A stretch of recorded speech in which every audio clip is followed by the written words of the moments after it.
हो हां. तर हे पूर्ण हस्तगत शस्त्र जप्त करण्यात आलं. काय कारवाई केली? ग्रामीण पोलीस स्टेशन चे पोलीस स्टेशन इन्चार्ज आणि DB आणि त्यांचे पूर्ण पोलीस स्टेशन रात्री कॉम्बिंग आणि पूर्ण शहरमध्ये ठेवला होता आणि त्याच अनुषंगाने ग्रामीण पोलीस स्टेशनमध्ये सुद्धा कॉम्बिंग नाकाबंदी आणि सर्च ऑपरेशन चालू होतं. त्यामध्ये आम्हाला एक माहिती भेटला की एक माणूस आहे ज्यांच्याकडे की खंजर आणि तलवार आहे आणि त्याच आपण फॉरवर्ड बॅकवर्ड लिंकेज करून की कुठून घेतला काय घेतला आणि थोडंफार हिंट पण होता, इंटेलिजन्स पण होता की एक माणूस आहे ज्यांच्याकडे साठा होऊ शकतो. हा टिपिकली जे दुकान होता इतवारा पोलीस स्टेशन हद्दमध्ये आहे, पण हा माणूस जे घर आहे मेन एक्यूज मेन सप्लायर हा वजीराबाद पोलीस स्टेशन हद्दमध्ये अफचलनगरमध्ये त्यांचे घर आहे.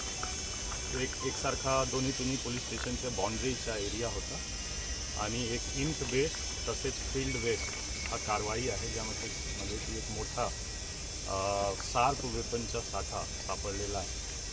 त्यामध्ये जवळपास 4796 इतके शार्प वेपन आम्ही जप्त केलेलं आहे.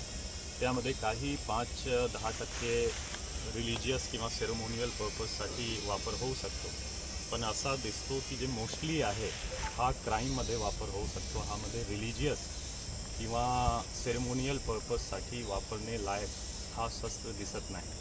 त्यामध्ये काही तो खूप चांगली क्वालिटी आहे, खूप एकदम इम्पोर्ट क्वालिटीच्या काही शार्प वेपन आहे ज्यामध्ये की खंजर असो, डॅगर असो, काही गुफ्ती जे आपण खूप हिडन करून वापर करू शकतो. गाडीमध्ये तुम्ही ठेवणार तर तो माहीत पण पडणार नाही की एक शार्प वेपन आहे.